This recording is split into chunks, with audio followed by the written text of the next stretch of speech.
is Anna, and today on this another episode of Let's Talk Rights of Persons with Disability. According to the Person with Disability Act 2025, we are going to talk about right to legal capacity.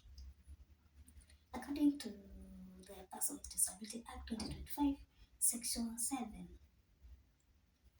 a person with disability have the right to recognition everywhere as persons before the law and to enjoy legal capacity on an equal basis with others in all aspects of life. I repeat, a person with disability have the right to recognition everywhere as persons before the law and to enjoy legal capacity on an equal basis with others in all aspects of life. So what does this mean? In simple explanation, every person with disability must be recognized as a full person in the eyes of the law.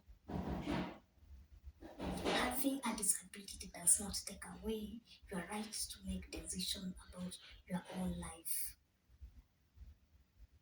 And I think we understand this because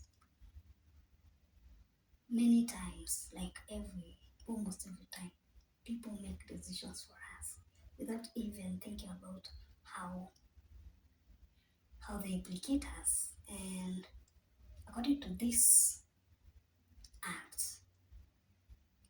we have the right to make our own decisions. I'll tell you a story. There was this time I was coming from a hospital with my mom and we were on a bodaboda. Tulikuwa kwa bodaboda. Kulikuwa na watu wa bodaboda wametubeba. And this man, I'm an adult, but I'm still my best child. So, nikienda hosi, ndio wananipeleka willingly. Actually, I just asked them because it just fits. Okay, ametubeba. Tukiwa kwa barabara, huyu mtu wa bodaboda anaambia mzazi wangu, my mom, unajua niko na sister kama huyu, lakini yeye ni mkubwa. Ni mzee, niko na miaka mingi. Tulimpeleka akafanyiwa family planning. And I was, what does that have to do with me? So according to this man, because the sister has a disability, they can't afford for her to ever have a child or anything like that. So they were advised by the hospital, and actually this happens a lot, to take their child for family planning. Now, this is a good decision. Ni kitu kufanyika, especially being that in Kenya, most women with disability who are abused sana kwa villages. So, but is that really the right thing? Kama an advocate of a person with disability, to kuambia to everyone, like, yes, if you want to have a hizo family planning, it's a choice, but it should never be your siblings or just iti advocate. Walemavu wote mfungu mswaiza. No. You have the right, by the way. If anyone needs a decision for you, you know you have a right to kwenda kotini. Na hakuna mtu anafaa kumekiwa your decision, by the way. In court, at home, or anywhere. You make your own right. Okay, twende ingine. Subsection 2 of Section 7 says, a person with disability are entitled to support services as they may require in exercising their right to legal capacity. Unaona ukienda kotini, you have a right kupata any support, and this mostly in apply for almost everyone. Like say people who need sign languages. Maybe someone aski vizuri, they have a right to have a sign language interpreter or a braille for people with visual impairment.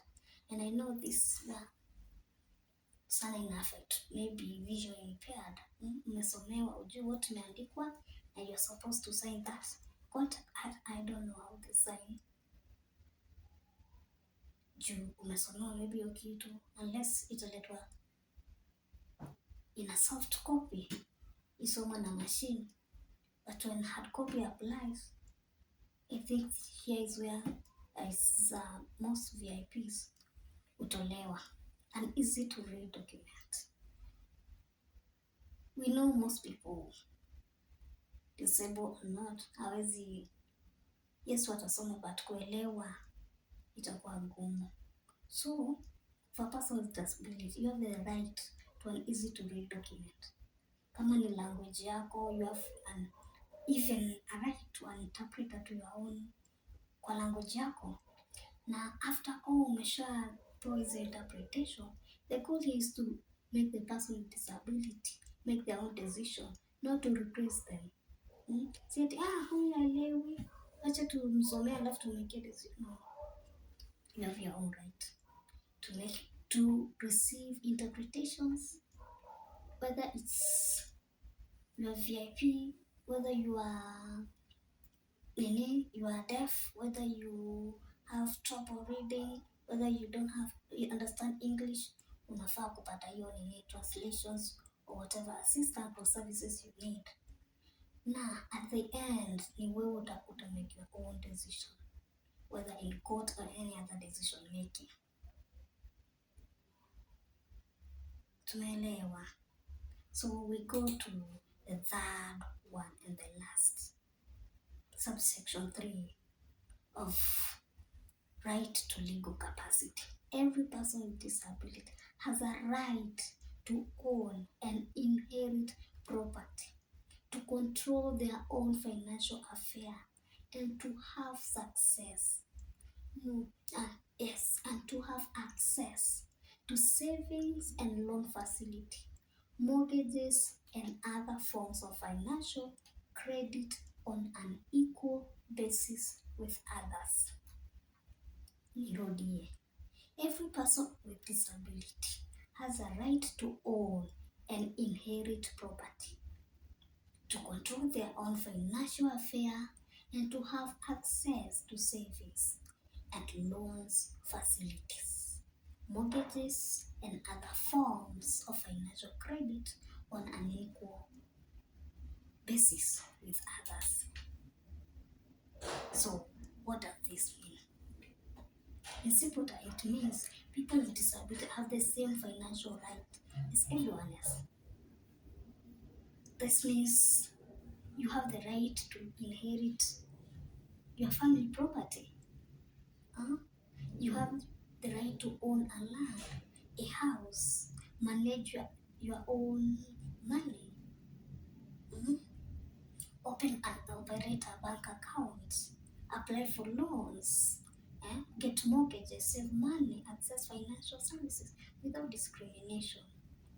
For example, if a bank refuses to give you money, loan, simply because uko na wheelchair, ama you are visually impaired, ama you are deaf, even though you qualify, hata kama una qualify alafu bank ikataa kukupea loan, that is discrimination. Or in a family wakikataa that you inherit property because they think hauwezi manage your property. This section affirms that you should be treated as an equal right to rights protected by the bill. Sawa. Kwa hivyo hakuna kukuachwa kwa family inheritance. Sawa? Hakuna mtu ana manage your money. Okay?